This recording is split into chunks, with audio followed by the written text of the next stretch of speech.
لقمان حکیم خپل بچی ته امر کوي بچیا د نیکۍ دعوت کوه او خلق د بدویو د برایانو نه منع کوه. ځکه د دعوت کول رسول الله صلی الله علیه وسلم دومره تاکید کړی دی. د ابو سعید خدری نه روایت دی چې رسول الله صلی الله علیه وسلم فرمایلی ایاکم والجلوس بالطرقات، تاسو ځان وساتئ د ناستې نه په لارو کې. په دې لارو کوڅو کې کېناستل بلا ضرورت نه وي، ځکه په لارو باندې زنانه تېرېږي، نو د نظر بې احتیاطي پکې ډېره وي. د دې وجې نه د الله رسول تاکید سره او صحابه ورته ویلي تاسو ځان وساتئ د ناستې نه د مجلسونو جوړولو نه په لاره کې. خو صحابه کرام وویل یا رسول الله ما لنا بد من مجالسنا نتحدث فيه، یا د الله رسوله نشته موږ لره خلاصې زموږ د مجالسونه، یعنې خامخا موږ په دې لارو کې مجلسونو نه زموږ بله چاره نشته، موږ خبرې کوو په هغې کې. نو رسول الله صلی الله علیه وسلم ورته وفرمیل فاذا ابیتم، بس تاسو انکار کوئ الا المجلس، صرف د کېناستلو نه، یعنی منع ده چې خامخا تاسو اصرار د نسکي کوئ، نو فاعطوا الطریق حقه، نو تاسو بیا ادا کوئ د لارې حق. صحابه ورزو کما حقه، صدا حق د دی الله رسولا.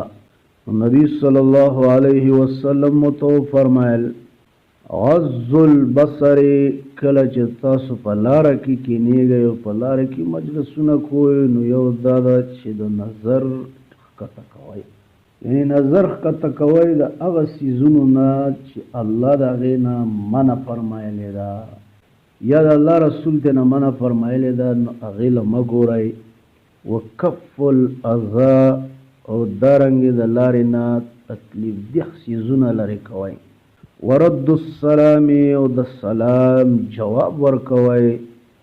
او څلورمه خبره ورته رسول الله دا وکړه چې کومه زموږ مقصود ده چې وامر بالمعروف وانه عن المنکر، یعنی تاسو امر کوئ د نیکۍ او منع کوئ خلک د ناروا کارونو نه، چې سړی د الله دپاره دعوت کي او خلک الله عز وجل طرف ته رابلي.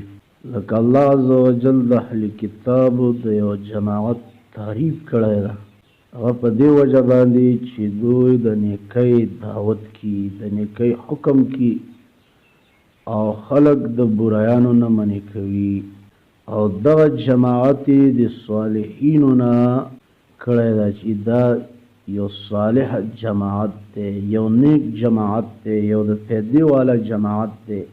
لکه الله عز وجل فرمایلی دی چې من اهل الكتاب، او د دې اهل کتابو نه امة قائمة، یو ډله ده چې هغه ولاړه ده.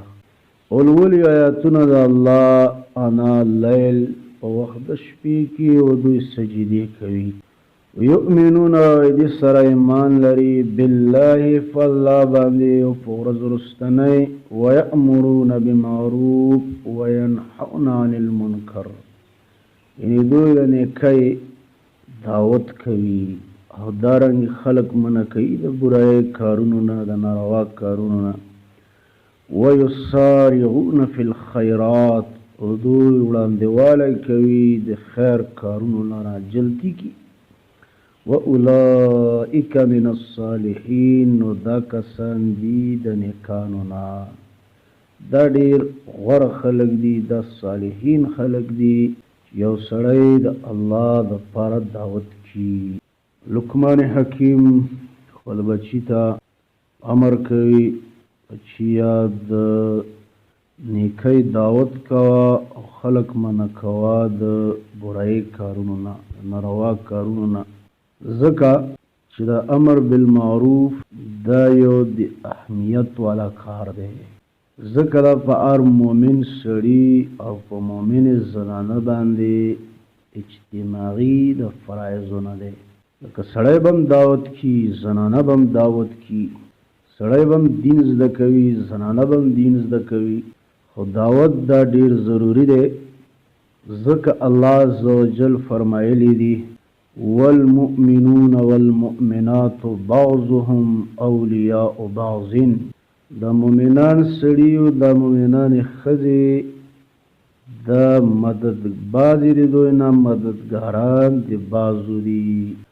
یأمرون بالمعروف دا امر کوي د نیکۍ، وینحون عن المنکر او دا منع کوي خلق د بویاورۍ نه، او قائموي مونځ ورکوي زکات، ویطیعون الله ورسوله او دوی اطاعت دی الله او دی الله د رسول کی، دی الله او دی الله د رسول نه تابعداري کی، فرمان برداری کی. نو اولئک سیرحمهم الله، دغه صفتونو والا خلق باندې و زرد چې رحم به وکړي په دوی باندې الله، ځکه دا دی الله دی رحم مستحقین دي او دا الله تعالی زورور دی او حکیم دی. نو ګوره یو په دوی کې صفت د کدا مؤمنان سړي وي او مؤمنان زنانه دا به مددګاران وي د دین په کارونو کې د یو بل. لکه دا د دین دا یو مشترکه فریضه ده، او بل دا چې دا به امر کوي د نیکۍ او منع کوي به خلق د بدوی نه. زنانه به زنانه ته دعوت کی او دارنګې سړي به سړیو ته دعوت کی، د دې دپاره چې په دې معاشرې کې یعنې دا برایانې او دارنګې د شرکیات، دا بدعات، دا رسومات دا ختم شي او خلق ټول د الله والا جوړ شي. نو د هغې دپاره ضروري دا ده چې سړي او زنانه د الله دپاره دعوت کی.